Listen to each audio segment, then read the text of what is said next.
दोस्तों बहुत प्यारी वीडियो लेके आया हूँ, चलिए स्टार्ट करते हैं और इसको पूरा देखते हैं। एक बात यहाँ पर मिलती है कि हज़रत नूह अलैहिस्सलाम की कौम पर जब अजाब आ रहा था, 950 साल तबलीग फरमाई हज़रत नूह अलैहिस्सलाम ने और उनकी कौम सरकश रही। और आप जब उनको डराते अजाब इलाही से तो वो मजाक उड़ाते हैं। फ़अतिना बिमा तईदुना, जिस चीज़ का तुम वादा करते हो ला करके दिखाओ अजाब कैसा होता है।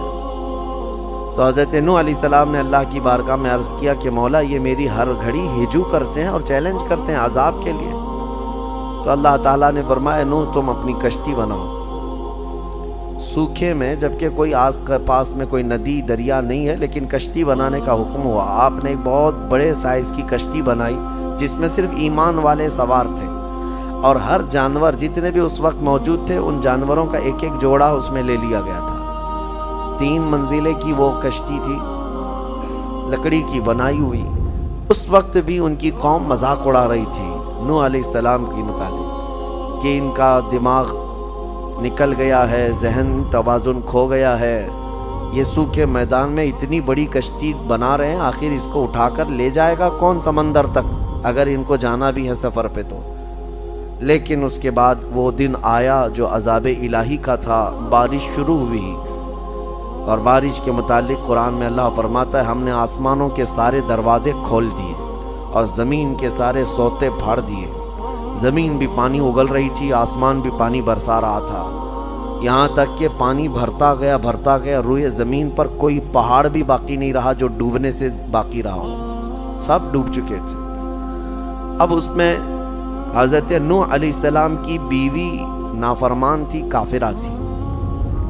हज़रत नूह अलैहिस्सलाम अल्लाह के नबी हैं, लेकिन बीवी उनकी सरकश थी, नाफरमान थी, काफिरों की मदद भी करती थी। इसी तरह लूत अलैहिस्सलाम की बीवी भी सख्त बदकार थी, गुनहगार थी और काफिरा थी। 2 नबियों का जिक्र इसमें इससे कबल भी आया और आगे भी आप देखेंगे कि अल्लाह ताला ने इन दोनों औरतों की मिसाल भी बयान फरमाई है 29वें पारे में। हज़रत नूह अलैहिस्सलाम की बीवी उन पर कभी ईमान न लाई और उनका एक बेटा था हज़रत नूह अलैहिस्सलाम का, वो भी आप पर ईमान नहीं लाया।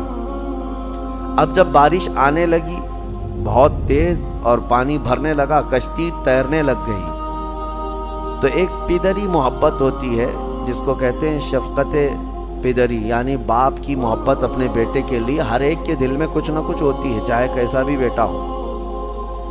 तो हज़रत नूह अलैहिस्सलाम पुकारने लगे उसको कि बेटा आजा मेरी कश्ती में, तो बच जाएगा। तो वो ढीठ बन करके अकड़ता रहा और कहा मैं ऊंचे पहाड़ पर चढ़ जाऊंगा, मुझे तुम्हारी कश्ती की ज़रूरत नहीं। अपने बाप के ख़िलाफ़ गया। तो हज़रत नूह अलैहिस्सलाम को गम हुआ कि मेरा बेटा मेरी मानता नहीं है, मेरे ख़िलाफ़ है। तवज्जो, अल्लाह के नबी को हुक्म क्या हुआ? अल्लाह ने फरमाया क़ाल या नूह इन्नहु लैसा मिन अहलिक, ऐ नूह वो आपकी औलाद में से है ही नहीं। आप क्यों गम करते हैं इस बात का? इन्नहु अमलुन गैरु सालिह फला तसअलनी मा लैसा लक बिही इल्म इन्नी अईदुका अन तकूना मिनल जाहिलीन। हज़रत नूह अलैहिस्सलाम को तंबीह की गई, अल्लाह की तरफ से तंबीह आई आप उस चीज़ का सवाल ना करें। वो अल्लाह की बारगाह में मांग रहे थे कि मौला मेरे अहल को बचा ले, मेरे औलाद को बचा ले। पूरा वाक़या इसमें मौजूद है कि जब अल्लाह के नबी कश्ती पर सवार हुए तो कहा या बुनय्या अरकम मअना वला तकुन मअल काफिरीन, बेटा आजा काफिरों के साथ मत जा।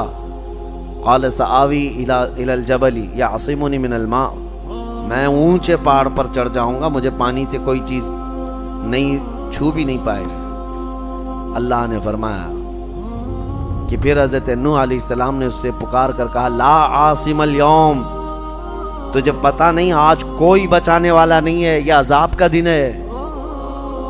इन्नहु मिन अम्रिल्लाह, यह अल्लाह का हुक्म है। लेकिन फिर भी वो ना माना, हिलाक हो गया, पानी में डूब गया, ख़त्म हो गया। तो फिर नूह अलैहिस्सलाम को जो बेटे की मोहब्बत थी उस पर अल्लाह ने तंबीह फरमाई कि वो आपकी औलाद में से है ही नहीं।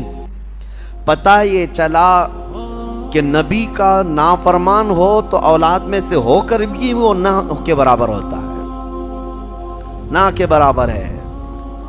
अगर काफिर है तो उसका नसब ख़त्म हो गया, اس کا نسب ختم ہو گیا۔ ہاں نبی کے اولاد میں سے وہی ہوں گے جو ایمان والے ہوں گے۔ ایمان والوں کو ہی آل بھی کہا جائے گا، اہل بھی کہا جائے گا، ایمان والے ہوں، ورنہ نسب ختم ہو جاتا ہے۔